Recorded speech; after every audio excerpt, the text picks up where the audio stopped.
तपाईहरु स्ट्रक्चरल चेन्जको कुरै गर्नुहुन्न, संरचनागत सुधार ल्याउनु पहिला, संरचनागत सुधार। प्रधानमन्त्री भइसक्नुभयो, अर्थमन्त्रीको पनि अनुभव छ, तर जनतालाई सरोकार हुने परिणाम राजकाजको चाबी चाहिँ तपाईले प्राप्त गरिसक्नु भएको छ नि त। पटक पटक तपाई आफ्नै भूमिकालाई फर्केर हेर्दा अहिले मेरो पालामा यस्तो भयो, बजेट पेश गर्दाखेरि अध्यादेश मार्फत बजेट ल्याउन पनि राष्ट्रपतिले दिनु भएन।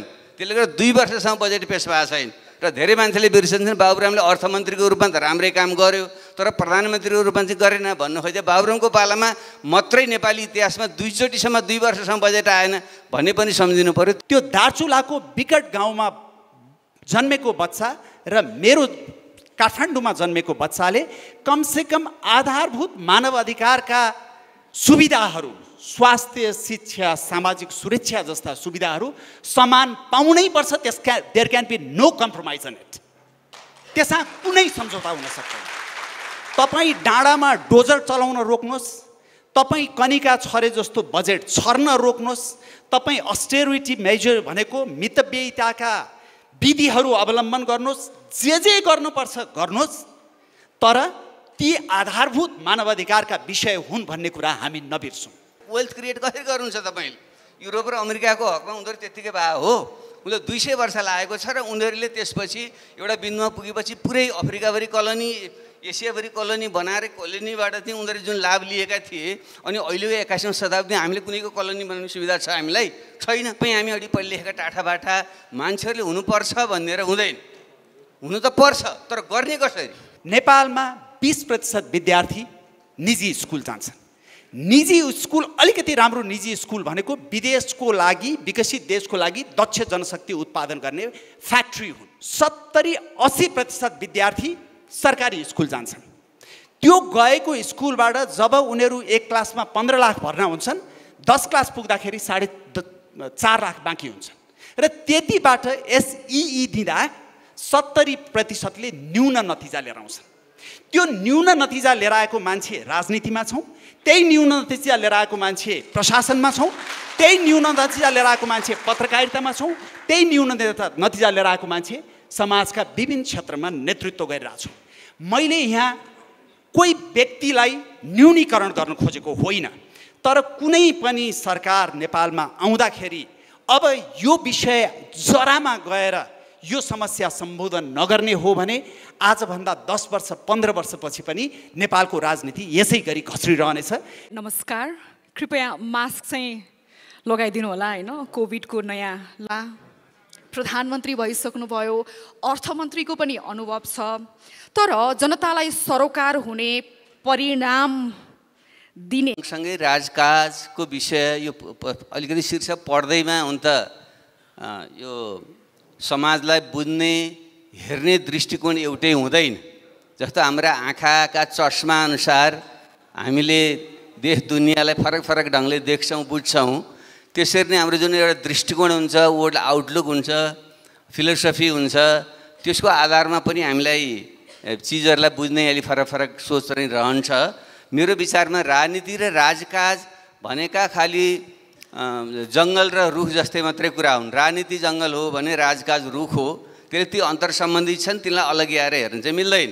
अब मेरो बुझाइ चाहिँ उहाँको शीर्षकबाट राजनीति ब्रड कुरा त भयो, समग्र कुरामा त ध्यान पुग्यो, तर यो जुन ठोस र अंशपाठ हो, राज्य सञ्चालन गर्ने तरिका हो, त्यो अलि पुगेन भन्ने कुरामा उहाँ केन्द्रित हुनुभएको छ। र समाजले मलाई प्रश्न गर्दा म आफै देशमा राजनीतिक व्यवस्था परिवर्तनको निम्ति 40-45 वर्षदेखि लागिरहेको छु र केही छोटो समय राज्य सञ्चालन, यो राजकाज भन्ने शब्द मलाई कता कताले प्रयोगमा धेरै आफूलाई नलागेको हुनाले असिलो पनि लागेको छ, त्यो पनि गरिस्।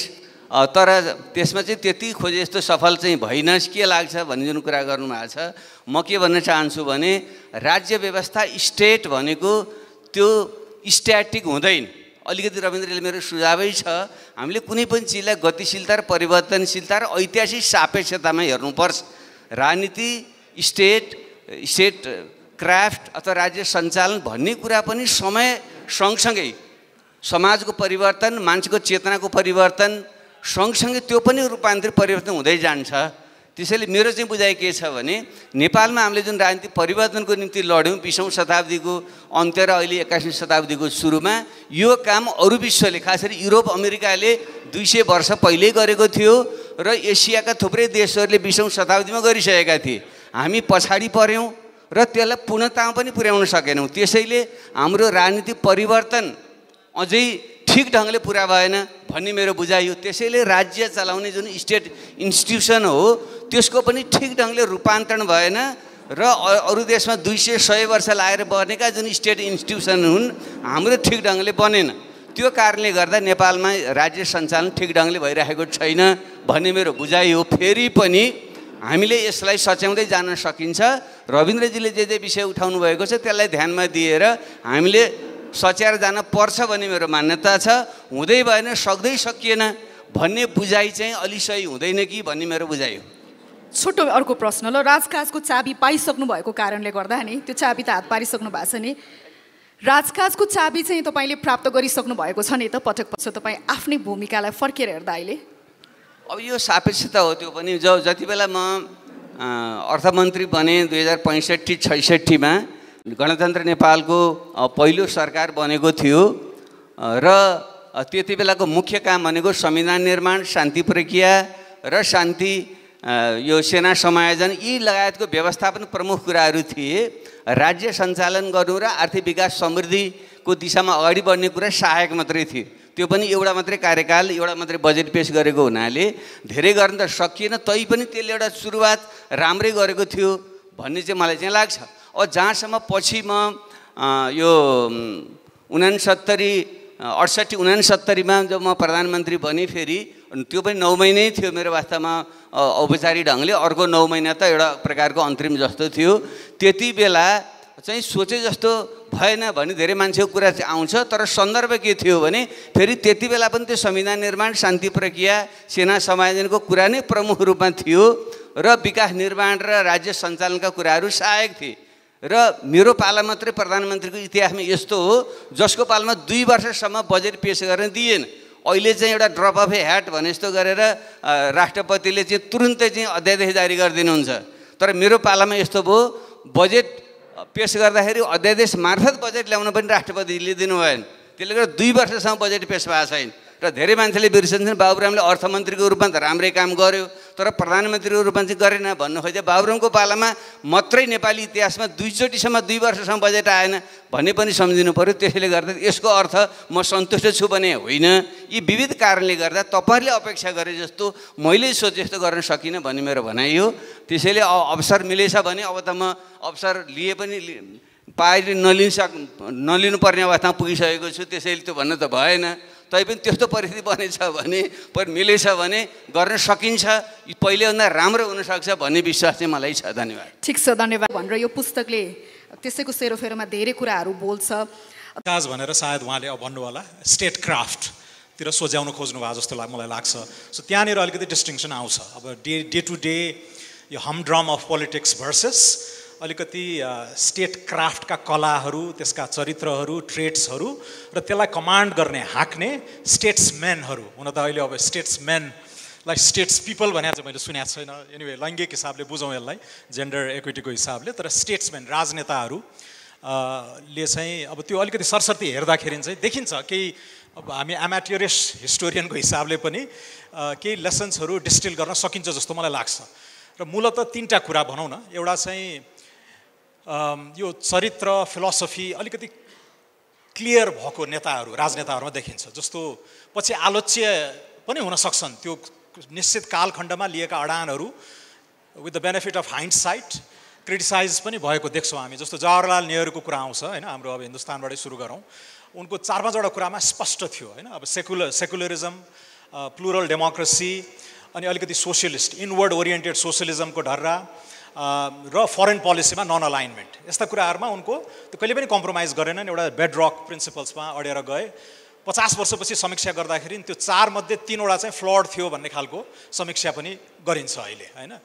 अब मार्गरेट थ्याचर अहिले बेलायतमा उनको पनि सर्टेन प्रिन्सिपल्सको आधारमा उनले अब 4वटा चुनाव जितिन् हैन पार्लियामेन्ट्री डेमोक्रेसीमा लगालग 4वटा चुनाव जित्नु तर अन्त्य उनको बहिर्गमन चाहिँ अलिकति ह्युमिलिएटिङ किसिमले पनि भयो तर नन्दलेस एउटा निश्चित पछि आलोचित भए पनि एउटा बेडरक एउटा मोरल कम्पास एउटा प्रिन्सिपल्सहरूको बेडरकमा चाहिँ अडेर गएको देखिन्छ नेपालकै हकमा पनि बिपी कोइरालालाई म त्यही क्याटेगोरीमा राख्छु सर्टेन प्रिन्सिपल्सहरूमा उहाँले कहिले पनि तलमाथि गर्नु भएन हैन लास्टमा कम्प्रोमाइज गर्न सक्ने अवस्थामा पनि गर्नु भएन भन्ने आलोचना पनि गर्न सकिन्छ तर त्यो कमिटमेन्ट एउटा मोरल कम्पास र प्रिन्सिपल र एउटा यो क्यारेक्टरको एउटा बन्डल अफ भ्याल्युज चाहिँ I think is very important त्यो देखिन्छ नम्बर 1 नम्बर 2 चाहिँ प्रिन्सिपल्सहरूमा धर्म अथवा स्पष्ट नभए पनि गभर्निङ स्टाइल यो पनि एकदम 20औं शताब्दीका तपाईँले हेर्नुभयो भने देखिन्छ विभिन्न मोडलहरू देखिन्छ कसैले चाहिँ गभर्निङ स्टाइल लेजिस्लेटिभ कम्पिटेन्सी अमेरिकामा त्यति चर्चामा आउँदैनन् अब लिङ्कन एफडीआर केनेडीहरूको चर्चा गरिन्छ तर लिन्डन जोन्सन भन्ने केनेडीको हत्यापछि आएका उनका उपराष्ट्रपति त्यो मास्टर अफ लेजिस्लेचर भन्छ त्यो बिल कसरी पास गर्ने डेलिभरी कसरी गर्नेमा त्यतिको अब्बल चाहिँ राष्ट्रपति यो अमेरिकाको 46 जना राष्ट्रपतिमा कोही पनि आएको छैन भनेर भनिन्छ सो कसैले त्यो लेजिस्लेटिभ यो जुन एउटा कोर्स हुन्छ एउटा यो विधि छ त्यसलाई मास्टर गर्ने हैन सो त्यसरी चाहिँ रिजल्ट दिने पनि हुन्छ कुनै राजनेताहरूको अब क्रान्तिबाट आएका हुन्छन् त्यो सुरुको लेजिटिमेसी उनीहरूको त्यो सङ्घर्ष क्रान्तिबाट हुन्छन् यो हाम्रो नेपालको हकमा पनि सबै पार्टीहरूमा त्यो लागू हुन्छ कङ्ग्रेस एमाले माओवादीहरू पनि एउटा निश्चित सङ्घर्षबाट आएको तर त्यो लेजिटिमेसीको एक्सपायरी डेट पनि हुँदो रहेछ त्यो निश्चित कालखण्डमा डेलिभरी गर्न सकिएन भने त्यो चाहिँ हुन्छ कति अब तपाईँले यो ओबामाको अब अलिकति ताजा उदाहरण अलिकति अगाडि जाने हो भने केनेडीहरूको हेर्नुभयो भने त्यो पावर अफ पर्सुएजन हैन ओरेटोरीबाट पनि चाहिँ लान सक्ने अर्को टिम फर्मेसन डेलिगेसनबाट पनि गर्न सक्ने सो यो समग्र भ्यालुजहरू चाहिँ विभिन्न सापेक्षिक रूपले सफल मानिएका अन्तर्राष्ट्रिय स्तरका राजनेताहरूको चाहिँ गभर्निङ स्टाइलमा यी कुराहरू पर्छन् जस्तो मलाई लाग्छ तेस्रो चाहिँ जुन सायद सबभन्दा महत्त्वपूर्ण हो ग्रान्ड स्ट्र्याटेजी भन्छु मैले अङ्ग्रेजीमा तर यो आफ्नो देशको त्यो ट्र्याजेक्टरीको त्यो यो अहिलेको समयमा सबभन्दा महत्त्वपूर्ण कुरा के हो त्यो ट्याक्टिकल र स्ट्र्याटेजीलाई छुट्याएर अनि त्यसै अनुसार प्रहार गर्ने जस्तो ली कुआन यू मलेसियाबाट छुट्टिएपछि सिङ्गापुरको त्यो एक्जिस्टेन्समै ठुलो प्रश्न आउँदाखेरि उनले सोझै इकोनोमिक विषयमा ध्यान दिए हैन कसरी हुन्छ हङकङको तुलनामा वा अन्य कन्ट्रिजहरूको तुलनामा कसरी छुट्टिने भनेर जुन र्याडिकल इकोनोमिक प्याराडाइममा गए त्यो महत्त्वपूर्ण थियो सिङ्गापुरलाई टिकाउनको लागि 1960s मा नेल्सन मण्डेला त्यत्रो अपार्थाइडको रेजिमबाट आएपछि उनले नेसनल रिकन्सिलिएसन नेसन बिल्डिङलाई चाहिँ ध्यान दिए हैन त्यसैले यो कालखण्डमा क्या विभिन्न र फेरि खालि अमेरिका युरोपको मात्र कुरा गर्छौँ हामीले मलाई व्यक्तिगत रूपमा ठुलो प्रेरणा मिल्ने चाहिँ बोट्सवानाको कथा लाग्छ 1966 देखि 1980 सम्मको त्यहाँको पहिलो पोस्ट इन्डिपेन्डेन्ट एकजना प्रेसिडेन्ट खामा भन्ने थिए उनले पनि अब त्यो डायमन्ड रिच कन्ट्री पहिला गरेको त्यो इन्स्टिट्युसन बिल्डिङमा ध्यान दिए र आज बोट्सवाना चाहिँ एकदमै समृद्ध एकदमै अल्प विकसित मुलुकबाट सबभन्दा पहिला ग्रेजुएट भएको मुलुक विभिन्न कुराले ल्यान्डलक्ड भइकन हाम्रो जस्तै विभिन्न चाहिँ एडभर्स स्ट्रक्चरल कन्स्ट्रेन्टहरूका बावजुद राम्रो उन्नति गरेको मुलुक त्यो चाहिँ ठ्याक्कै त्यो अर्ली डेजमा it was a conscious decision अलिकति यो स्टेट्सम्यान लाइक बिहेभियर एक्सनले चाहिँ त्यो मुलुकलाई एउटा नयाँ ट्राजेक्टरीमा लगेको पाउँछौँ त्यसैले समग्रमा I think values moral compass प्रिन्सिपलहरूको एउटा देखिन्छ हैन त्यसमा अनि उल्लेख्य अघि मैले नामहरू लिएँ गभर्निङ स्टाइल पनि छ र तेस्रो चाहिँ त्यो कालखण्ड एउटा विशेष कालखण्डमा निश्चित किसिमको चाहिँ हस्तक्षेप गर्न सक्ने क्षमता सो यो सबैलाई समग्रमा हेर्नुभयो भने चाहिँ यो राजका स्टेट्सम्यानहरूको गुण हामी डिस्टिल गर्न सक्छौँ र त्यो चाहिँ अनि त्यसलाई एक्स्ट्रापोलेट गरेर स्टेट क्राफ्टका डिजायरेबल ट्रेड्सहरूमा चाहिँ म्यापिङ गर्न सक्छौँ कि जस्तो मलाई लाग्छ मैले अलिकति अन्तर्राष्ट्रिय परिवेशमा भने तर नेपालमा पनि हामीले यही म्याट्रिक्स अथवा यही लिस्टबाट केही न केही विश्लेषण गर्न सक्छौँ जस्तो मलाई लाग्छ त्यसै कारणले राज्यको रूपान्तरण गर्न नसक्ने नेतालाई राजनेता भनिँदैन जसले राज्यको रूपान्तरण गर्न सक्छ उसलाई मात्रै राजनेता भनिन्छ सामान्यतया त्यसै कारणले राजकाज चाहिँ राजनीतिको मेरुदण्ड भन्नुभयो हुन्छ त्यो मेरुदण्डमा चोट लाग्यो भनेदेखि शरीर त जीवित हुन्छ तर त्यसले चाहेको परिणाम निकाल्न सक्दैन अब राजनेता हुनको लागि चाहिने गुणहरू के हुन् भन्दा अघि स्वर्णिमजीले पनि केही कुरा उल्लेख गर्नुभयो बाबुरामजीले नै उल्लेख गर्नुभयो मैले चाहिँ 5 वटा प्रमुख ट्रेट्सहरू मैले आइडेन्टिफाई गर्ने प्रयास गरेको छु यो किताबमा पनि त्यो सबै पूर्णतामा नहुन सक्छ तर अंशको रूपमा चाहिँ त्यो हुनै पर्ने रहेछ सन्तुलनको रूपमा जस्तो राजनेता रूपान्तरणकारी राजनेता हुनको लागि इमानदारी चाहिन्छ क्षमता चाहिन्छ सामान्य सुझबुझ कमन सेन्स कहाँनिर कसरी के गर्ने भन्ने कमन सेन्स चाहिन्छ सँगै विचार चाहिन्छ र दूरदृष्टि चाहिन्छ। र हाम्रो देशको परिप्रेक्ष्यमा चाहिँ तपाईले 70 वर्ष 2007 साल पछिको हेर्नुभयो भने पनि यो दुईटा एक आपसका परिपूरक भएर नगएको र 46 साल पछिको स्थिति हेर्नुभयो भने पनि यसमा ठुलो विरोधाभासहरू देखिएको स्थिति हो। म तपाईलाई सानो उदाहरण दिन्छु। यो राजकाजको कुरा गर्दाखेरि तपाईको राजनीति लोकतन्त्रमा प्रवेश गरिसकेपछि, मैले लोकतन्त्र नभएको ठाउँको कुरा गरिन, लोकतन्त्रमा प्रवेश गरिसकेपछि त्यो प्रवेश गरेको चरणमा साँच्चीकै जग बलियोसँग हाल्ने नेता भयो भनेदेखि त्यसले पछिसम्म राम्रो नतिजा दिँदो रहेछ। अमेरिकाका फाउन्डिङ फादर्सहरूको कुरा गरौँ अथवा नजिकको कुरा गर्ने हो भने भारत र चीनको कुरा गरौँ, भारत र पाकिस्तानको कुरा गरौँ। भारत स्वतन्त्र भएपछि जवाहरलाल नेहरूले झन्डै 15 वर्ष शासन गरे र यति बलियोसँग उनले केही महत्त्वपूर्ण मूल्य मान्यताहरूलाई त्यहाँ स्थापित गरे। अनि पाकिस्तान छुट्टियो।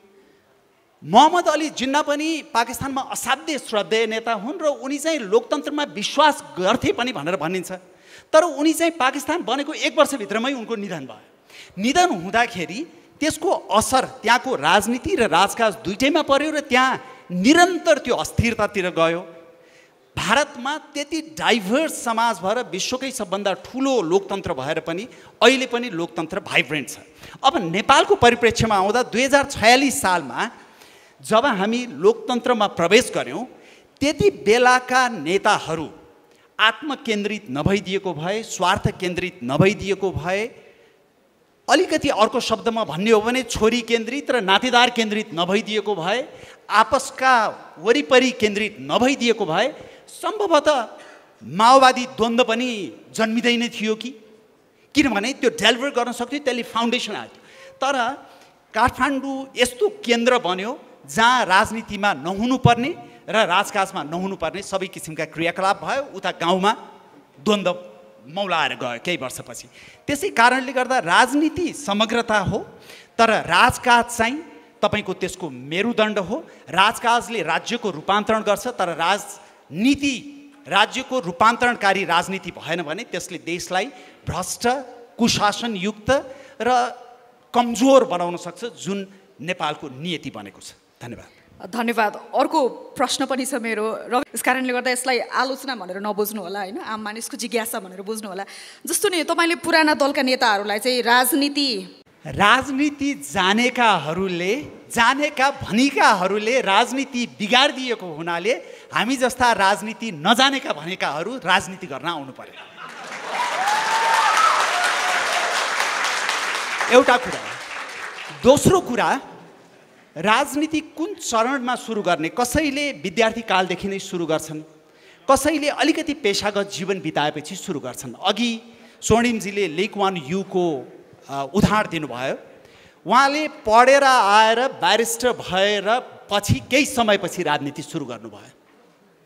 तर सिङ्गापुर जस्तो देश जो अस्तित्वमै रहन सक्छ कि सक्दैन भनिएको देशलाई आमूल रूपमा रूपान्तरण गरिदिनु भयो। उहाँको एउटा उनी एकदमै पावरफुल वक्ता पनि हुन्। उनले एक ठाउँमा के भनेका छन् भने, if you elect a chip government you will and up with cheap results. र नेपालमा दुःखका साथ भन्नुपर्छ, समग्रतामा, मैले यसलाई जेनरलाइज गरेको नसम्झिनु होला, ओभरअल भन्नुपर्दा yes, we have been electing cheap government and ending with cheap results. Thank you. धन्यवाद। अब उहाँहरूको राजनीतिक सिप त अब यो कल्याणकारी लोकतन्त्रको प्रस्तावना भनेर पुस्तकमा एउटा निबन्ध नै लेख्नु भएको छ। अब यो लोकतन्त्र, गणतन्त्र यस्ता ठुला रबिनजीको किताबमा उहाँले हाम्रा विसङ्गति विकृति समस्याको राम्रो उठान गर्नुभएको छ र धेरै हाम्रा बौद्धिक साथीहरू, नयाँ पुस्ताका साथीहरूले पनि त्यसलाई स्वीकार गर्नुहुन्छ। तर किन कुनै पनि रोगको कारणतिर हामी चाहिँ गएनौँ भने फेरि त्यसको चाहिँ ठिक ढङ्गले डायग्नोसिस नभएसम्म त्यसको चाहिँ उपचार पनि ठिक ढङ्गले हुँदैन। त्यसले यसमा मैले थप्न चाहेको विषय के हो भनेदेखि लोकतन्त्रको मोडेलमा आउनुभन्दा अगाडि नेपालको मुख्य एउटा समस्या भनेको फेरि पनि हामीले यहाँको राजनीतिक परिवर्तन पुरा भएन भन्ने मेरो। अब रविन्द्रजीको किताबको सार चाहिँ यो बढी राजनीति भयो, 7 सालदेखि पटक राजनीति परिवर्तन भयो, गभर्नेन्स भएन भन्ने छ। मेरो चाहिँ भनाइ चाहिँ के छ भने 7 सालमा आंशिक भयो, फेरि महेन्द्रले खोसे, त्यसैले गर्दा फेरि त्यही कुरो 7 सालकै कुरो 46-47 ल्यायो, नयाँ कुरो ल्यायो होइन, त्यो पुरा छैन। लोकतन्त्र पुरा भएको छैन। नेपाल जस्तो विविधतायुक्त ठाउँमा त्यहाँ चाहिँ सबै जातिहरूको चाहिँ राज्य पुनर्संरचना गर्ने गरी अझ थौ उन्नत लोकतन्त्र चाहिन्छ भनेर हामी लड्यौँ। तर जो लड्यो त्यसले जो पुरानो शक्ति थियो तिनीसँग सम्झौता गर्नु पर्यो र त्यसले गर्दा त्यो परिवर्तन पनि पुरा भएन। र प्रकारान्तरले के भयो भने जुन उहाँले उदाहरण दिनुभयो रविन्द्रजीले, मैले धेरैचोटि भन्ने गर्छु, यो क्रान्तिकारी अथवा राजनीतिक परिवर्तनपछि जति उपलब्धि प्राप्त भएको छ त्यसलाई संस्थागत गर्नको निम्ति ती परिवर्तनकामी शक्तिहरूले नै केही दशक नेतृत्व गर्नुपर्छ। जुन देशको हामीले चाहिँ कुरा गर्छौँ, इन्स्टिट्युसन बन्यो, गुड गभर्नेन्स भयो, परिवर्तन आयो भन्छौँ, चाहे फ्रान्सेली क्रान्तिदेखि बेलायत र अमेरिकाको क्रान्ति हुँदै रुस चीन लगायत र भारतसम्म तपाईँले हेर्नुभयो, उसको दक्षिण अफ्रिकासम्म हेर्नुभयो भने क्रान्तिकारी परिवर्तनपछि इन्स्टिट्युसन बिल्डिङको निम्ति केही दशक समय चाहिन्छ। त्यसमा तिनै मान्छेहरूले, चाहे अमेरिकामा वासिङटनहरू हुन्, चाहे भारतका नेहरूहरू हुन्, चाहे नेल्सन मण्डेलाहरू हुन्, उनीहरूले केही समय नेतृत्व गरेर इन्स्टिट्युसन बनाइदिएका छन्। तर नेपालमा के भयो, बिबी कोइरालाले पनि क्रान्तिकारी परिवर्तन गर्नुभयो, 18 महिनामा गयो, इन्स्टिट्युसन बनेन। राणाकै प्रालका इन्स्टिट्युसन कायम रहे पञ्चायतभरि। 47 सालमा अलिकति आयो, त्यो पनि पूर्णता थिएन। फेरि राजाले 5 वर्ष हुकुम प्रमाङ्गी, हिजोकै चाहिँ चाकडी प्रथा, हिजोकै उसको पजनी प्रथा, केही मोटामोटी फेरफेरमा रहेको जुन ब्युरोक्रेसीको ढाँचा थियो त्यसमा खासै परिवर्तन भएन। र हामीले 62-63 को परिवर्तनपछि सङ्घीय लोकतान्त्रिक गणतन्त्रको संविधानसम्म त बनायौँ, तर त्यति बेला पुराना र नयाँ शक्तिको बिचको जुन तानातान भयो र पटक सरकार फेरिए र पछि आएर इन्स्टिट्युसन अहिलेसम्म जुन ढङ्गले बन्न सकेका छैन, त्यसले त्यो एउटा कारण हो। यसलाई बिर्सन हुँदैन भन्ने मेरो भनाइ हो। त्यो कारणले गर्दा त्यही गज्याङ मज्याङ त्यही खिचडीभित्र हामी रोमलिरहेका छौँ। र जो गए पनि जब इन्स्टिट्युसन खराब छ, मेसिन खराब छ भने त्यो चलाउने मान्छे सधैँ राखिदिएर के हुन्छ, तपाईँको गाडीको इन्जिनै ठिक छैन भने राम्रो ड्राइभर राखिदिएर के हुन्छ। त्यसो भएको हुनाले मेरो भनाइ एउटा त्यहाँनिर हो। अब जहाँसम्म यो कल्याणकारी लोकतन्त्र भन्ने कुरा गर्नुभएको छ, अब त्यसमा पनि राम्रै उद्देश्यले यो कुरा उठाउनु भएको छ, उहाँको त्यो निबन्ध निकै पठनीय पनि छ। तर मेरो चाहिँ त्यहाँनिर थोरै बुझाइ के भने लोकतन्त्र भनेको पनि करिब जुन 500 वर्ष भयो आधुनिक लोकतन्त्रको नै सुरुवात भएको करिब र त्यसका विकासक्रमलाई तपाईँ हेर्दै जानुभयो भने यो चाहिँ पहिलो चरणको लोकतन्त्रले निजी स्वतन्त्रता बराबरीका कुराहरू गर्यो।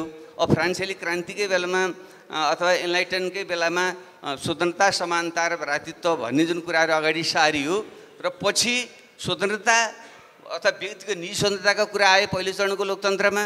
दोस्रो चरणमा जुन वर्गहरू हुन्छन् समाजमा, वरीय समानता भनेर चाहिँ समाजवादी मार्क्सेली लोकतन्त्रको कुरा आयो, भलै त्यसको के परिणाम आयो छोडिदिउँ। तर अहिले तेस्रो चरणको लोकतन्त्र भनेको व्यक्ति वर्ग मात्रै होइन, जाति, क्षेत्र, लिङ्ग, समुदाय, नेपाल भारत जस्तो ठाउँमा चाहिँ कास्ट, जातपात यो पनि रहन्छ। त्यसले त्यसको समेत हल हुने गरी लोकतन्त्रमा स्वतन्त्रता मात्रै होइन, समानता मात्रै होइन, त्यहाँ समावेशिता, इन्क्लुजन पनि हुनुपर्छ र त्यहाँ चाहिँ पार्टिसिपेसन पनि हुनुपर्छ भन्ने अवधारणाहरू पनि छन्। त्यसको सँगसँगै इकोनोमिकली हेर्दाखेरि बजारलाई पुरै छोडिदिने कि भन्ने र होइन राज्यले पुरै नियन्त्रण गर्ने कि भन्नेदेखि लिएर बजार, राज्य, समुदायको सन्तुलित भूमिका हुनुपर्छ भन्ने मोडेल पनि नयाँ आइरहेको छ। त्यसो भएको हुनाले यो कल्याणकारी लोकतन्त्रमा चाहिँ मूलत बजारमुखी अर्थतन्त्र, जो समाजका जुन अलिकति एलिटहरू हुन्, शासक वर्गकै जो मुख्यतः मानिसहरू हुन्, अलिक धनीमानी टाठाबाटा हुन्, त्यो राज्य चाहिँ तिनीकै उसमा रहन्छ, राज्यको नेतृत्वमा आर्थिक वर्चस्व पनि उनीहरूकै रहन्छ। तर जनतालाई चाहिँ उनीहरूको दयामायाले, परोपकारी भावनाले केही चाहिँ सुधारहरू चाहिँ केही सहुलियतहरू चाहिँ दिन्छन् भनेर बेलायततिरबाट जुन ढङ्गले अभियान पुवर ल भन्ने जुन उनीहरूको 16औं-17औं शताब्दीतिर कहिले सुरु भएको थियो, त्यसैको नै विकसित रूप यो वेलफेयर भन्ने धारणा त्यहाँबाट आयो। यो चाहिँ मूलत परोपकार हुनेले अलि बढी सम्पन्न हुनेले, बढी कमाउन सक्नेले, बलियोले माया दया गरेर अलि गरिबलाई, कमजोरलाई अलिकति दिने भन्ने अर्थमा जुन आयो, अहिलेको अवधारणा भनेको त्यो होइन। त्योभन्दा माथि उठेको सबैले आफ्नो अधिकार पाउनुपर्छ, कसैको दया मायाले दिने भने उसको अधिकारको रूपमा उसले पाउनुपर्छ भनेर सोसियल एउटा सेक्युरिटी, समाजको एउटा दायित्व, राज्यकै दायित्व हुन्छ सबैले बुढेसकालमा गरिबी भोकमारीबाट चाहिँ सुरक्षा पाउनुपर्छ भन्ने सोसियल सेक्युरिटीको अवधारणा र सबै बराबर हुन्छन्, जाति क्षेत्र लिङ्गको आधारमा चाहिँ भेद गर्न हुँदैन भनेर चाहिँ सामाजिक न्याय, सोसियल जस्टिसका अवधारणा पनि अगाडि आइसकेका छन्। त्यसैले हामीले सोसियल वेलफेयर अथवा वेलफेयर इकोनोमिक्स अथवा वेलफेयर स्टेटभन्दा माथि गएर यो सामाजिक न्याय र सामाजिक सुरक्षा सहितको लोकतन्त्र जो चाहिँ इन्क्लुसिभ, समावेशी र सहभागितामूलक पनि हुन्छ, त्यो उच्च ठाउँमा अहिले हामी पुगेका छौँ। त्यसै भएको हुनाले यो अवधारणाभन्दा अलि माथि उठेर मात्रै हाम्रो देशको समस्या हल गरेर जानुपर्छ कि यो ठिक छ सुरुवात चाहिँ, तर यति पर्याप्त छैन, अगाडि बढ्नुपर्छ मेरो भनाइ हो। ठिक छ, धन्यवाद। अघि सकेन, अहिले हेर्दा सबै दलको यो कोर एसेन्स त त्यही नै देखिन्छ नि, घोषणापत्रमा त त्यही नै भन्छन्। तपाईँलाई के लाग्छ? डिबेटहरू चाहिँ इभल्भ हुँदै गएको छ र 21औं शताब्दीमा चाहिँ अलि फरक ढाँचाको, त्योभन्दा उन्नत चाहिँ वेलफेयर स्टेटको कल्पना गरिएको छ र यो कोभिड पछि पनि अहिले नयाँ बहसहरू छन्। यो सोसल सेक्युरिटी भनेको खालि पेलिएटिभ, दुःख परेका मान्छेलाई यसो दिने ट्याक्स एन्ड ट्रान्सफर मात्र होइन कि यसलाई इन्भेस्टमेन्टको रूपमा नै हेर्नुपर्छ, अब लगानीकै रूपमा हेर्नुपर्छ भनेर सोसल प्रोटेक्सनमा एकदमै ऱ्याडिकल, करिब 20-25 वर्ष अगाडि पनि ऱ्याडिकल मानिने विधिहरू चाहिँ पोलिसी प्रेस्क्रिप्सनहरू अहिले आइराखेका छन् होइन। युनिभर्सल बेसिक इन्कमदेखि लिएर यावत कुराहरूमा साथीहरूले फलो गरिराख्नु भएकै छ अब वेस्टर्न कन्ट्रिजहरूमा। तर यसको ओरिजिन चाहिँ करिब 100 वर्ष अगाडि उहाँहरूले भन्नुभयो जस्तै अब बिस्मार्कले नै हो। वृद्ध भत्ता हामी कहाँ नेपालमा खुब बहुचर्चित छ। ओल्ड एज पेन्सनहरू 1880s होइन जर्मनीबाट आयो, त्यहाँबाट यो एक्सिडेन्ट इन्स्योरेन्स अनि डिसेबिलिटी इन्स्योरेन्स जस्ता कुराहरू बिस्तारै एकदम लो लेभल अफ डेभलपमेन्ट पनि स्क्यान्डिनेभियन मुलुकहरूले सुरु गरे। तर यसलाई मूलतः फर्मलाइज गरेको चाहिँ 1942मा विलियम बेभरेजले हो, बेलायतको कन्टेक्स्टमा, र सेकेन्ड वर्ल्ड वार पछि चाहिँ यसलाई विधिवत लागू गरियो। तर 50 वर्षको अनुभव पछि चाहिँ एउटा नयाँ अब डेभलपमेन्ट इकोनोमिक्समा लेसन के हो भन्दा यो धान्न सकिन्न कि, यो खालको यो बढ्दै जाने, यो धान्न नसकिने हो कि, त्यसैले यसलाई यसको रिफर्म हुनुपर्छ भन्ने चाहिँ जुन अनि एसियन कन्ट्रिजहरू चाँडै क्याचअप गरे होइन 1990-2000 पछि। अनि उनीहरूमा चाहिँ यो ठ्याक्कै युरोपेली मोडलको वेलफेयर स्टेट चाहिँ ट्रान्सप्लान्ट गर्न हुँदैन, यसलाई नयाँ ढङ्गले लानुपर्छ भन्ने। सो यो निरन्तर अगाडि एउटा उन्नत किसिमले अगाडि बढिरहेको डिबेट छ। अब नेपालको हकमा चाहिँ आई थिङ्क हाम्रो संविधानले अलिकति अग्रगामी किसिमले नै धेरै कुराहरू लेटरमा राखेको छ, तर हाम्रो यो I think it's quite divorced from हाम्रो यो रिसोर्स अभाइलेबिलिटी होइन, हाम्रो यहाँको इकोनोमिक ग्रोथको त्यो डाइनामो, त्यो इन्जिन नै चलायमान नभइकन धेरै कुराहरू चाहिँ खालि वितरणमुखी हिसाबले आश्वासन मात्र दिने, नारा राजनीतिमा चाहिँ चुनावहरूमा नारा मात्र बन्ने गर्दाखेरि त्यो अलिकति फ्रस्ट्रेसन, अलिकति रिजेन्टमेन्ट अनि नेताहरूको विश्वसनीयतामा आइरहेको ह्रास त्योसँग जोडिन्छ जस्तो मलाई लाग्छ। त्यसैले तर सेन्सिबली एकदम लो लेभल अफ डेभलपमेन्टमा पनि हामीले एउटा धान्न सक्ने वेलफेयर स्टेटको खाका चाहिँ जानुपर्छ र हाम्रो अब इनइक्वालिटीको विषय, एब्सोल्युट पवर्टीको विषय, सोसियल मोबिलिटीको विषय इत्यादिमा चाहिँ त्यो विभिन्न औजारहरू छन्। अब अहिले म डिटेलमा म जान्न, यसबारेमा 6 महिना अगाडि मेरो एउटा विस्तृत अन्तर्वार्ता पनि आएको थियो नयाँ पत्रिकामा, त्यसमा पनि हेर्नु होला साथीहरूले। तर यसमा अलिकति नयाँ ढङ्गले चाहिँ लानुपर्छ। तर यो it's a starting point. Rabindraji अब 20 वर्ष 22 वर्ष बेलायत बस्नुभयो, त्यहाँबाट अलिकति इन्सपायर्ड पनि भएर त्यसका एलिमेन्टहरू, कोर टेनेट्सहरू चाहिँ नेपालमा लागू गर्नुपर्छ भन्ने त्यो झल्कन्छ उहाँको यो च्याप्टरहरूमा। शिक्षा, स्वास्थ्य, रुल अफ ल, गभर्नेन्सका विभिन्न पाटाहरू होइन, अनि त्यसमा पनि अब कन्फ्लिक्ट अफ इन्ट्रेस्टदेखि लिएर यावत कुराहरूमा त्यो युनिभर्सलाई तपाईँले एनालाइज गर्नुभयो भने त्यही वेलफेयर स्टेटका हुनुपर्ने शिक्षा, स्वास्थ्य, आवास, यातायात, सार्वजनिक यातायात, पर्यावरण जस्ता विषयहरूमा चाहिँ राज्यको एकदमै अग्रगामी भूमिका हुनुपर्छ भन्ने खालको जुन प्ली छ, अब त्यसमा मेरो आधारभूत सहमति छ। तर मोडालिटीमा यो सबै राज्यले होइन, अब यहाँ एउटा ड्राइभर्स लाइसेन्स लिनलाई 18 महिना लगाउँछ राज्यले, एउटा सामान्य कागज, सवारी चालक अनुमति पत्र, सानातिना जनताको जीवनसँग सरोकार राख्ने सानातिना इस्युजमा त्यति ध्यान दिँदैनौँ हामी। द्याट्स बिनिथ अस, यो टु डल एकदम। यो चाहिँ हामी ठुला त्यो day to day bread and बटरको इस्युजमा हामीले राजनीतिलाई जनताको जीवनस्तरसँग नजोडिकन यो फेरि क्रेडिबिलिटी, फेरि यो राजनीतिक प्रक्रिया, राजनेताहरू अथवा राजनीतिज्ञहरूप्रतिको विश्वसनीयता पुनः आर्जन हुन्छ जस्तो मलाई लाग्दैन। र यसको सुरुवात चाहिँ फेरि पनि एकदमै म्याक्रो लेभलमा सिंहदरबारै कब्जा गरेर पर्फेक्ट एउटा रेजिम मेरो हातमा आएपछि बल्ल डेलिभरी सुरु गर्छ भन्ने होइन। अमेरिकाको एउटा इम्पर्फेक्ट युनियन भन्ने शब्द आज पनि उच्चारण गर्छन्। ट्रम्पले झन्डै स्वाहा पारिदिएको थियो त्यत्रो 50 वर्ष पुरानो डेमोक्रेसीलाई पनि। भनेपछि it's a work in progress रहेछ। यो लोकतन्त्र चाहिँ कन्स्टेन्टली रिफाइन गर्दै हार्डवर्कबाट रिफाइन गर्दै जानुपर्ने हुन्छ। बाबुरामजीले जुन आशय प्रस्तुत गर्नुभयो हामीले खोजेको जस्तो आएन, त्यही भएर गर्न सकिएन भन्न मेरो हल्का विमति छ। त्यसमा चाहिँ यसलाई रिफाइन गर्दै लाने हो, रिफाइन गर्दै लानुपर्छ र खाकामा चाहिँ हामी सही ठाउँमा आएको छौँ जस्तो मलाई लाग्छ। त्यसैले यो इन्टर्नल प्लम्बिङमा अब युवा पुस्ताहरूले पनि होइन लागेर यसलाई नयाँ ढङ्गले लानुपर्छ। तर त्यो खाका भनेको के हो भन्दाखेरि राजनीतिक रूपले उदार, सामाजिक रूपले एउटा चाहिँ समन्यायिक एउटा जस्ट सोसाइटीतिर र इकोनोमिक रूपले चाहिँ अब प्रस्परस होइन। त्यसैले यो लिबरल, जस्ट र प्रस्परस डेमोक्रेसीको खाका चाहिँ हामी कहाँ छ। अब त्यसैलाई भित्रभित्र रिफाइन गर्ने हो। फेरि यो प्रति पनि इम्पेसेन्ट भएर अब अर्को प्रयोगतिर जाउँ भन्ने त्यो लग्जरी चाहिँ हाम्रो पुस्तालाई छैन जस्तो मलाई लाग्छ। चाहन्छु सबभन्दा पहिला कल्याणकारी राज्य भन्ने बित्तिकै कतिपयले यो चाहिँ परोपकार हो, परोपकार भनेको अरूलाई माया दया गर्ने हो भनेर आम रूपमा बुझिन्छ। अहिले पनि अलिकति बाबुरामजीले त्यसैलाई सङ्केत गर्नुभयो। परोपकार भनेको चाहिँ पूर्णतः सामाजिक कन्सेप्ट हो, सामाजिक अवधारणा हो। वेलफेयर स्टेट भनेको पूर्णतः राजनीतिक अवधारणा हो। यो दुईटा फरक छ र सुसंस्कृत समाज बन्नको लागि समाज परोपकारी र राज्य कल्याणकारी हुन नितान्त जरुरी छ, एक नम्बर। दोस्रो नम्बर, जब हामी समावेशिताको एउटा समानताको कुरा गर्छौँ, समान अधिकारको कुरा गर्छौँ र मानव अधिकारको कुरा गर्छौँ, हामी के कुरामा प्रष्ट हौँ भने मानव अधिकार भनेको लोकतान्त्रिक अधिकार मात्रै होइन।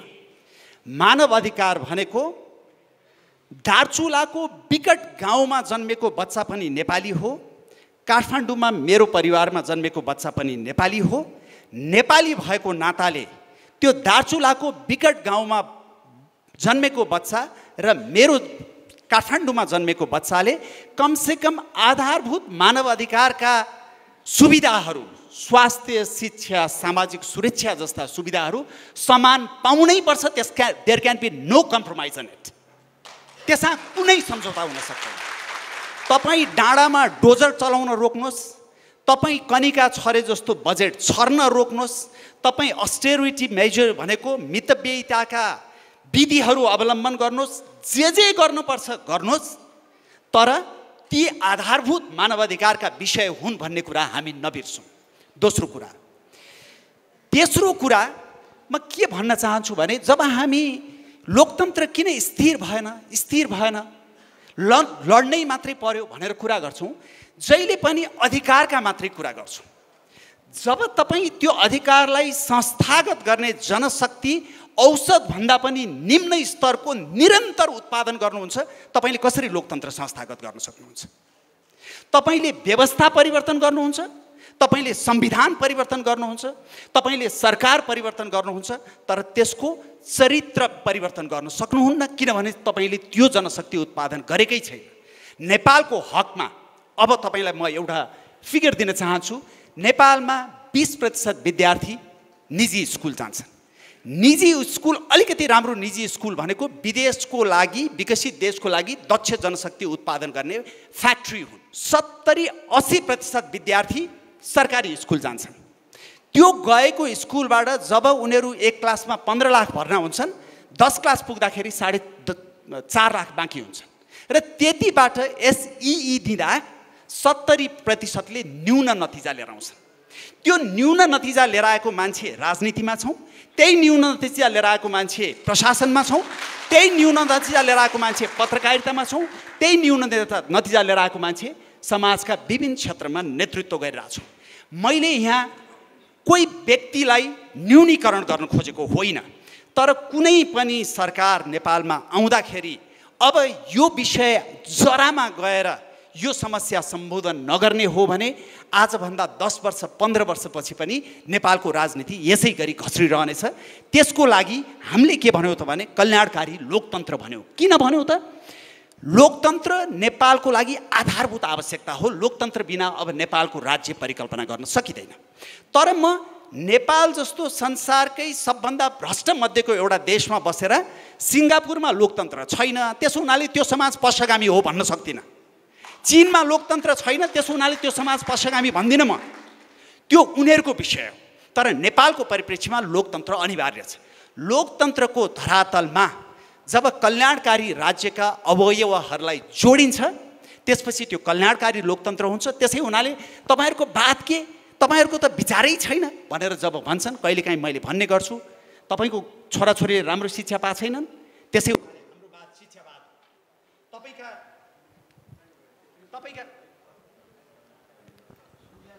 तपाईँका छोराछोरीले राम्रो बाबुआमाले राम्रो स्वास्थ्य सुविधा पाएका छैनन्, त्यसो हुनाले हाम्रो बात स्वास्थ्यवाद। तपाईँको घरमा बिजुली आउँदैन, त्यसो हो भने हाम्रो बात बिजुलीवाद हो। तपाईँको परिवारले सामाजिक सुरक्षा पाएको छैन, त्यसो हुनाले हाम्रो बात सामाजिक सुरक्षावाद हो भनेर भन्छौँ। ली कुआन यूको बात के थियो, महाथिर मोहम्मदको बात के थियो, केजरीवालको बात के हो, अथवा अहिले तपाईँको जो बाइडेनको बात के हो। अस्ति मात्रै हामीले कल्याणकारी राज्यको कुरा गऱ्यौँ। बाइडेनले खरबौँ डलरको बालबालिकालाई सहयोग गर्ने, रोजगारी सृजना गर्ने, पूर्वाधार निर्माण गर्ने प्याकेज ल्याए। अमेरिकालाई हामी पुँजीवादी एकदम साम्राज्यवादी देश भनेर गाली गर्छौँ। त्यहाँको मेडिकेयर र मेडिकेड जस्ता सुविधाहरू नितान्त तल्लो तबकाका जनताको लागि तयार गरिएको हो र उनीहरूले खरबौँ रुपियाँ त्यसमा खर्च गर्छन्। त्यो दया गरेको होइन। राज्य भनेको हुने खानेको लागि होइन, जसको छैन उसको लागि चाहिँ राज्य हुनुपर्छ। त्यसै कारणले कल्याणकारी राज्यको अवधारणा गएको 100 वर्षमा संसारका विशिष्ट नोबेल पुरस्कार प्राप्त अर्थशास्त्री लगायत हाम्रो डाक्टर स्वर्णिम वाग्लेका गुरु जेफ्री सैक्स, जसले नेपालमा आएर पनि बोल्नु भएको थियो, यी सबैले एक किसिमले अनुमोदन गरेको विषय हो। र सस्टेनेबल डेभलपमेन्ट गोलका तपाईँले प्रारम्भिक 4-5 बुँदा हेर्नुभयो भने ती सबै कल्याणकारी राज्यका अवधारणासँग जोडिएको छ। त्यसै हुनाले कल्याणकारी राज्य अथवा कल्याणकारी लोकतन्त्र भनेको, अन्यथा नसम्झिनु होला, उहाँ पनि त्यो कट्टर साम्यवादी विचारबाट अलि पर सरिसक्नु भयो। कल्याणकारी लोकतन्त्र भनेको तपाईँको त्यो स्वर कल्पना, साम्यवादी स्वर कल्पना होइन। कल्याणकारी लोकतन्त्र भनेको तपाईँको समाजलाई सङ्कुचित पार्ने शास्त्रीय समाजवाद पनि होइन। कल्याणकारी लोकतन्त्र भनेको समाजवाद र पुँजीवाद दुवैका राम्रा विशेषतालाई अङ्गीकार गरेर अगाडि बढ्ने मध्य मार्ग हो, जसलाई अलिकति एक किसिमले भन्ने भने हत्या गर्न थाचर र रेगनले निकै प्रयास गरेका थिए तर सकेनन्। ट्रम्पले पनि अलिकति गरेकै हो तर पनि भएन। त्यसो हुनाले यो चाहिँ लामो अनुभवबाट के देखियो भने राज्यको चरित्र कल्याणकारी हुनैपर्छ भन्ने देखियो। त्यसैमा जोड दिन खोजिएको हो। Thank you. यसमा मेरो अर्को एउटा पूरक प्रश्न पनि छ। तपाईँले कल्याणकारी लोकतन्त्र भनेको चाहिँ यो पुस्तकमा पनि तपाईँले त्यो तुलना गर्नुभएको छ कि सत्ययुग चाहिँ साम्यवाद जस्तै हो। त्यहाँ सबैजना हाँसी खुसी बस्ने होइन, लिने दिने चलि नै रहन्छ, एकै ठाउँमा थुपार्ने, जसलाई चाहिन्छ त्यसले लिने भनेर। अब तपाईँले यो जुन कल्याणकारी लोकतन्त्र भन्नुभएको छ नि, अब यो तपाईँहरूको यो एजेन्डा त म सोध्दिनँ, धेरैले सोद्धा तपाईँलाई हैरान पनि भइसक्यो। राज्यको अथवा कल्याणकारी लोकतन्त्रका विशिष्ट नमुना भनेको स्क्यान्डिनेभियन कन्ट्रिजहरू नै हुन्। तर उनीहरूले पनि धनी भएपछि राज्य कल्याणकारी भएको होइन। न्यून आय हुँदाखेरि नै जुन स्तरमा सकिन्छ त्यो स्तरमा राज्यलाई कल्याणकारी बनाउँदै गएको हो। जस्तो सेकेन्ड वर्ल्ड वार पछि नै हो बेलायतमा नेसनल हेल्थ सर्भिस, जुन अहिले संसारकै सबैभन्दा प्रभावकारी तपाईँको राज्यले दिने स्वास्थ्य सेवा मध्येमा पर्छ, त्यो सुरु गरिएको। त्यसै गरी स्क्यान्डिनेभियन कन्ट्रिजहरूमा पनि उनीहरू सम्पन्न भएपछि गरेको होइन। अब नेपालको हकमा जब हामी कुरा गर्छौँ, नेपालको हकमा हामीले के बुझ्नु पर्यो भने हामीले तपाईँको नेपालको परिप्रेक्ष्यमा के काम गर्न सक्छौँ। अहिलेको स्थितिमा हेऱ्यौँ भने बजेटको 10% शिक्षामा लगानी गरिएको छ र इन्टरनेसनल प्र्याक्टिस पनि के हो भने 17 to 20% त्यो सामान्यतया शिक्षामा लगानी गरिन्छ नै। भारतमै अहिले आम आदमीले झन्डै 22 to 24% शिक्षामा लगानी गरिराखेको छ। हामी कहाँ 10% छ। बीचमा एकचोटि 17% पुगेको थियो, तर त्यो 1 वर्ष 1.5 वर्ष मात्रै कायम रह्यो। स्वास्थ्यको अवस्था त्यस्तै छ। त्यसो हुनाले जोसँग पैसा छ उसले बाँच्न पाउने, जोसँग पैसा छैन उसले मर्नुपर्ने हुन सक्दैन। जोसँग पैसा छ उसले राम्रो शिक्षा पाउने, जोसँग छैन ऊ नपाउने हुन सक्दैन। त्यसै भएर मैले अघि पनि भने तपाईँले कसरी त खाका कसरी प्रस्तुत गर्नुहुन्छ भन्दा यति मात्रै बुझौँ। अहिले लामो छलफल गर्नलाई समय छैन।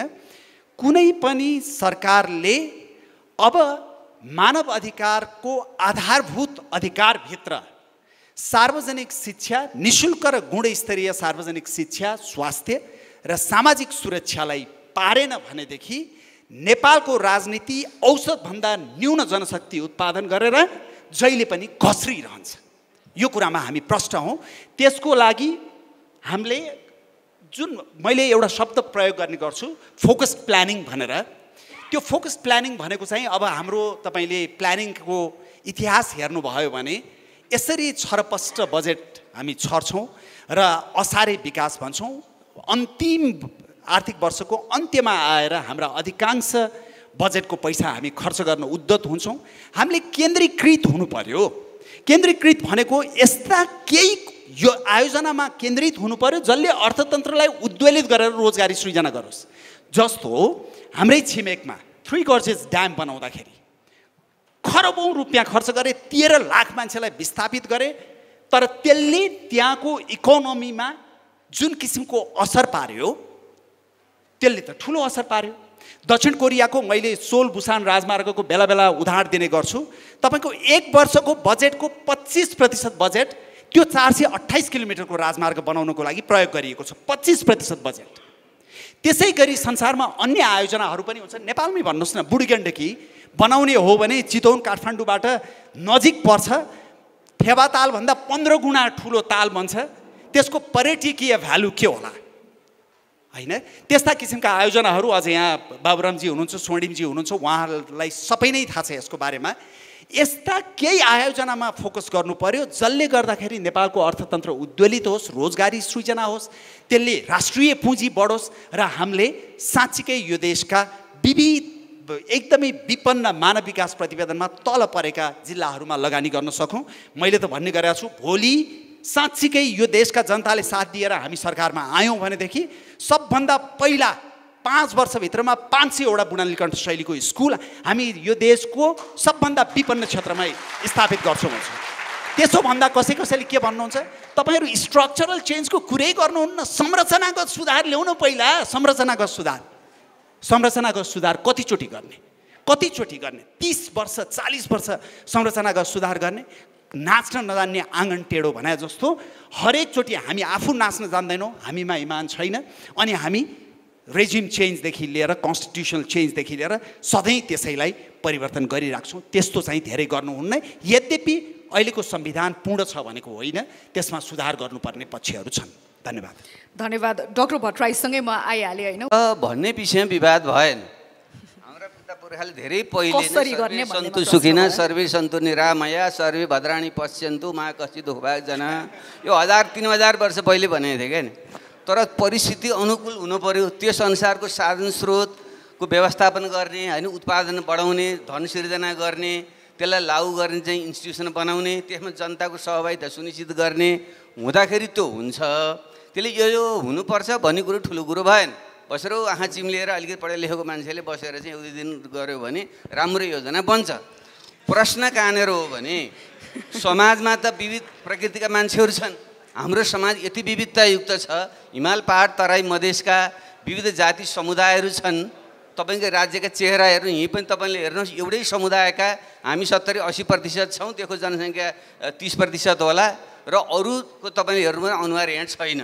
पुरुष र महिला आधा 51% महिला छन्, 50% पुरुष छन्, र हाम्रा यी सबै यस्तै यहीँ पनि अन्यथा नमान्नुहोस्, हेऱ्यौँ भनेदेखि 80% पुरुष र 20% महिला होलान्। र अरू दलित भनेर जसलाई हामीले झन्डै 18-20%लाई हेलाङ गरेका छौँ, त्यसको यहाँ 1% पनि सायद छैन।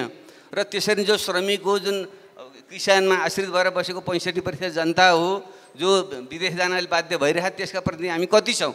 त्यसले मैले भन्नु खोजेको के हो भने राम्रा यो हुनुपर्छ भन्नको निम्ति तपाईँ हामी अघि पहिले लेखेका टाठाबाठा मान्छेहरूले हुनुपर्छ भनेर हुँदैन, हुनु त पर्छ, तर गर्ने कसरी भन्न पहिलो कुरो त जो विभेदमा उत्पीडनमा परेको वञ्चितीकरण परेका मान्छेहरू हुन् तिनको राज्यका अङ्गहरूमा सहभागिता हुनु पर्यो। समावेशिता, इन्क्लुजन र पार्टिसिपेटिभ डेमोक्रेसीको कुरा नगरेसम्म राज्यका सबै अङ्गमा र पार्टीका पनि सबै अङ्गहरूमा यी सबै समुदाय वर्ग जाति क्षेत्र लिङ्गको चाहिँ प्रतिनिधित्व तपाईँले नगराएसम्म जतिसुकै तपाईँले राम्रा चिल्ला कुरा गरे पनि व्यवहारमा लागु हुँदैन। दया मायाले कसैलाई दिने होइन।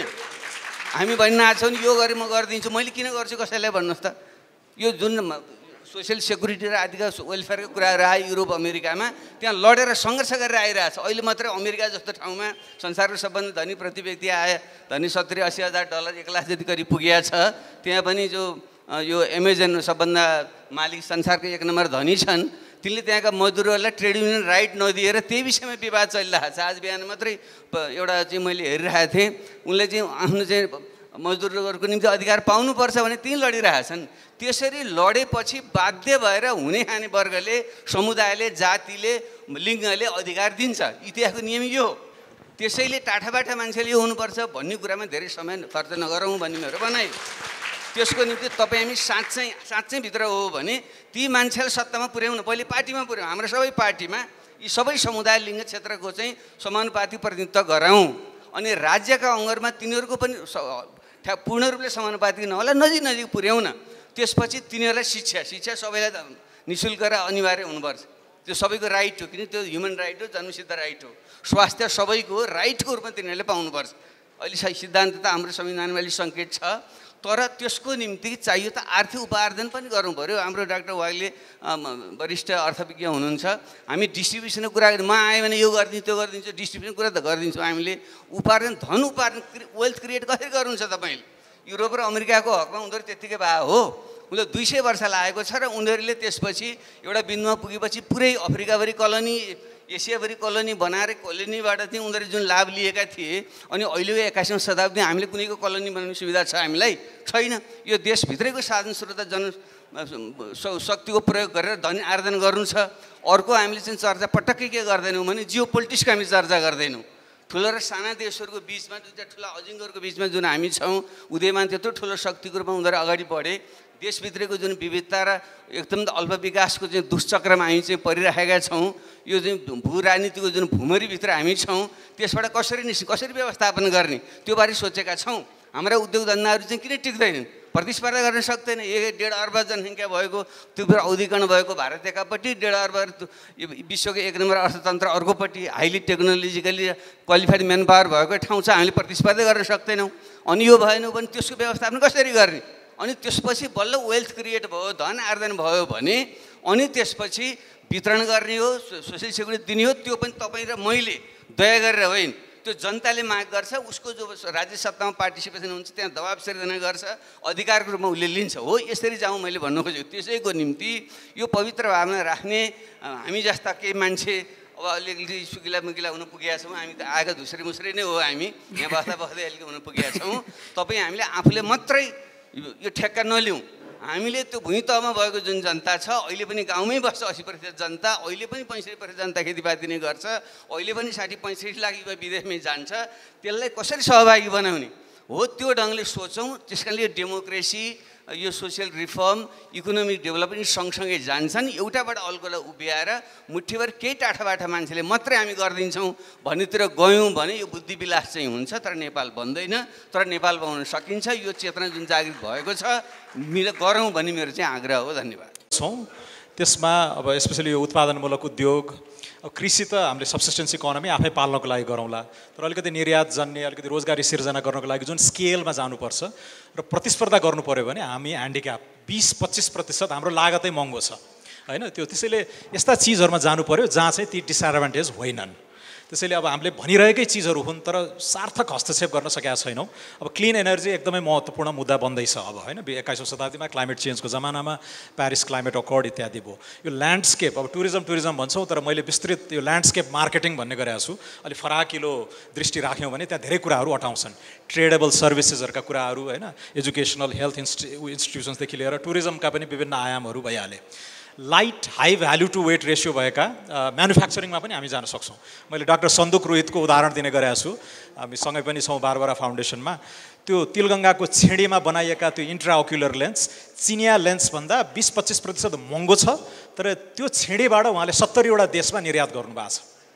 त्यो ब्रान्डले गर्दा, सन्दुक रोहितको पर्सनल ब्रान्ड र नेपालको हाम्रो राष्ट्रिय ब्रान्डले गर्दा मान्छेले तिर्छ 15-20%। तर यो राष्ट्रवादको नाममा कहिलेकाहीँ सुनिन्छ नि, सबै कुरा संरक्षित गरौँ यहाँ तिर्छौँ भन्ने, त्यो पनि हुँदैन। फेरि 20-25% भन्दा प्रिमियम चाहिँ एउटा केही कालखण्ड लान सकिन्छ, तर त्यो गरिबलाई नै तिमीले महँगो तिर हाम्रो राष्ट्रवादको लागि भनेर त्यसरी त्यो खालको पर्भर्टेड इकोनोमिक पोलिसीतिर पनि हामी जान सक्ने छुट हामीसँग छैन। त्यसैले यो 5-7वटा आधारहरू छन् हैन। तर अघि आयो डाक्टर महत पनि मैले देखिरहेको थिएँ। अब यहाँ म श्रेय दिन चाहन्छु, नेपाली नेताहरूलाई कहिलेकाहीँ गाली मात्र गरिन्छ, अलिकति इकोनोमिक रिफर्ममा अलिकति ठुलै डिपार्चर, ठुलै धक्का र एउटा क्रमभङ्गता नै भनौँ न उहाँहरूको भाषामा चाहिँ 90sमा गरिएको थियो। र बाबुरामजीलाई पनि म अरू कुराहरूमा अब उहाँको समष्टिगत मूल्याङ्कन पछि हुँदै गर्ला, पूर्वाधारमा उहाँले गर्नुभएको फोकस चाहिँ म त्यसलाई हाइलाइट गर्न चाहन्छु, जुन अब सायद इन्जिनियरिङ ब्याकग्राउन्ड भएर त्यतातिर गए पनि हुनसक्छ, आर्किटेक्ट। त्यो कनेक्टिभिटीको मुद्दा असाध्यै महत्त्वपूर्ण छ, त्यो फेरि लागतसँग गएर जोडिन्छ हैन। त्यो cost of transaction, cost of doing बिजनेसलाई घटाउनको लागि पनि हामीले चाहिँ यो देशलाई जोड्नुपर्छ। अर्को हाम्रो जुन विविधतापूर्ण सामाजिक संरचना त छ, तर भौगोलिक संरचना पनि। शेरबहादुर देउवाले बारम्बार भन्नुहुन्छ नि, मैले 28वटा पुल बनाएँ, देशलाई कर्णालीलाई जोडेँ, सुदूरपश्चिमलाई देशसँग जोडेँ भन्ने। That's profound actually. उहाँलाई अरू कुरामा गाली गरे पनि त्यस्ता कुराहरूमा चाहिँ आई थिङ्क यो credit should be given where it's due. त्यसैले यो डिपार्चरहरू, तपाईँले फोकस प्लानिङ भन्नुभयो, त्यसमा पनि तपाईँको चाहिँ अलिकति म ग्वाममै पैसा हाल्थेँ भन्ने खालको आउँछ कहिलेकाहीँ। अब यसमा हाम्रो फोनमा कुरा पनि हुन्छ, त्यो मिल्दैन, त्यो लग्जरी छैन, किनकि यो ट्रेड अफहरू हुन्छन्, सबै कुरा छोड्न सकिन्न। र यसको क्लासिक उदाहरण अमेरिकाकै बजेट हेर्नुहोस् न, विश्वको जिडिपी अहिले $90 ट्रिलियन जति छ हैन। ट्रिलियन भने 12वटा शून्य, $20 ट्रिलियन जतिको उनीहरूको चाहिँ जिडिपी छ आफ्नो, 25% जति। त्यसको बजेट उनीहरूको $4-5 ट्रिलियन जति आउँछ। त्यो राष्ट्रपतिले स्वविवेकीय डिस्क्रेसनरी अथोरिटी जम्मा 10-15% मात्रै छ। $3-4 ट्रिलियन को बजेट बनाउँदा पनि त्यसरी 2 वर्ष लगाएर छानिएर आउने अमेरिकी राष्ट्रपतिले 10-12% रक्षामा जाँदो रहेछ, अनि अर्को 65-70% प्री कमिटेड प्रोग्राम्सहरू, सामाजिक सुरक्षाकै प्रोग्रामहरूमा मेडिकेयर, सोसियल सेक्युरिटी लगायतमा जाँदो रहेछ। त्यो डिस्क्रेसनरी अथोरिटी जम्मा 10%। त्यो अपुग भएर नै, यस्तो खालको एकदमै यो ट्रान्सफर्मेटिभ चरणमा अपुग भएर नै उनीहरूले चाहिँ अहिले यो ऋण उठाएर यदि आफै पैसा छाप्ने हो भने र आफ्नो कन्भर्टेबल करेन्सी छ भने अहिले त्यो एउटा सुविधा आइराखेको छ, लो ब्याज दर भएको बेलामा चाहिँ यो जुन American jobs plan, American infrastructure plan, American rescue plan भनेर ट्रिलियन को चाहिँ प्लानहरू लिएर आएको कारण चाहिँ त्यसको आफ्नै एउटा छुट्टै अर्थशास्त्र छ, हामी बुझ्न पनि कोसिस गर्दैछौँ। तर त्यो छुट अन्य मुलुकमा हुँदैन। हामीले त कर उठाएरै गर्ने हो, कि अनुदानबाट आउनु पऱ्यो, कि लगानीबाट आउनु पऱ्यो, कि यहीँबाट उठाउनु पऱ्यो, किनकि हाम्रो आफ्नै हार्ड करेन्सी छैन। एनिवे त्यो त्यतातिर नजाउँ, तर मैले भन्न खोजेको चाहिँ यो बिग ब्याङ्कको पनि ट्रेड अफहरू हुन्छन्, स्पेस लिमिटेड हुन्छ, तर